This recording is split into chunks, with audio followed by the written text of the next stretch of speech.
ಕ್ರಿಸ್ತನಲ್ಲಿ ಪ್ರೀತಿಯಿಂದ ಕರೆಯಲ್ಪಟ್ಟಂತಹ ಎಲ್ಲ ನನ್ನ ಸಹೋದರ ಸಹೋದರಿಯರಿಗೆ ಯೇಸು ಕ್ರಿಸ್ತ ನಾಮದ ಮುಖಾಂತರ ವಂದಿಸುತ್ತಾ ಫೆಬ್ರವರಿ 7ಕ್ಕೆ ನೇಮಕವಾದ ರಾತ್ರಿಯ ಗೀತೆ.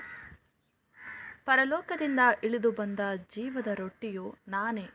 ಯೋಹಾನನು 6ನೇ ಅಧ್ಯಾಯ 51ನೇ ವಚನ.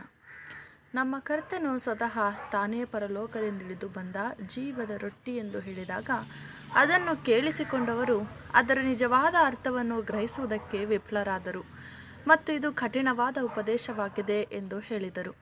ಮತ್ತು ಇವನು ತನ್ನ ಮಾಂಸವನ್ನು ನಮಗೆ ಹೇಗೆ ತಿನ್ನುವುದಕ್ಕೆ ಕೊಟ್ಟಾನು ಎಂದು ಹೇಳಿದರು. ನಮ್ಮ ಕರ್ತನು ಸತ್ಯಕ್ಕೆ ಪ್ರತಿನಿಧಿಯಾಗಿದ್ದು ಆತನೊಳಗೆ ದೇವರ ಮಹಾದೈವಿಕ ಯೋಜನೆಯು ಕೇಂದ್ರೀಕೃತವಾಗಿರುವುದನ್ನು, ಲೋಕಕ್ಕೆ ತನ್ನ ಜೀವವನ್ನು ಕೊಡುವುದಕ್ಕಾಗಿ ಬಂದಿರುವುದನ್ನು, ನಾವು ಆತನ ಮೂಲಕ ಬದುಕುವರಾಗುವುದಕ್ಕಾಗಿ ಆತನು ಬಂದಿದ್ದಾನೆಂದು ಗ್ರಹಿಸುವುದಕ್ಕೆ ವಿಫಲರಾದರು.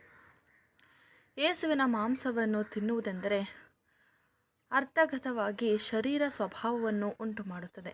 ಆದರೆ ಆತನನ್ನು ಸೇವಿಸುವುದು ಆತನಲ್ಲಿ ಒದಗಿಸಿರುವ ದೇವರ ಆಶೀರ್ವಾದವನ್ನು ಮತ್ತು ದಯಗಳಲ್ಲಿ ನಾವು ಪಾಲು ಹೊಂದುವುದನ್ನು ಸೂಚಿಸುತ್ತದೆ ಮತ್ತು ಆತನ ಆತ್ಮ, ಮನಸ್ಥಿತಿ ಮತ್ತು ಆಲೋಚನೆಗಳನ್ನು ನಮ್ಮದಾಗಿಸಿಕೊಳ್ಳುವುದು ಸರಿಯಾದ ಆಲೋಚನೆಯಾಗಿದೆ.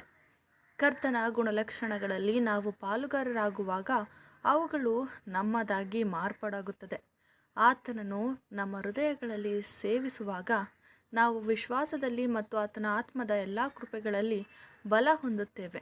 ಆದ್ದರಿಂದ ನಾವು ಪ್ರತಿದಿನ ನಮ್ಮ ಪಾಲಿನ ಮನ್ನವನ್ನು ಸಂಗ್ರಹಿಸೋಣ ಮತ್ತು ಅವೆಲ್ಲವನ್ನು ಉಪಯೋಗಿಸೋಣ ಮತ್ತು ಪರಲೋಕ ಕಾನಾನನ್ನು ಪ್ರವೇಶಿಸುವವರೆಗೆ ಅವುಗಳು ನಮ್ಮ ಪಾಲು ಆಗಿದೆ ಎಂದು ಮನವರಿಕೆ ಮಾಡಿಕೊಳ್ಳೋಣ.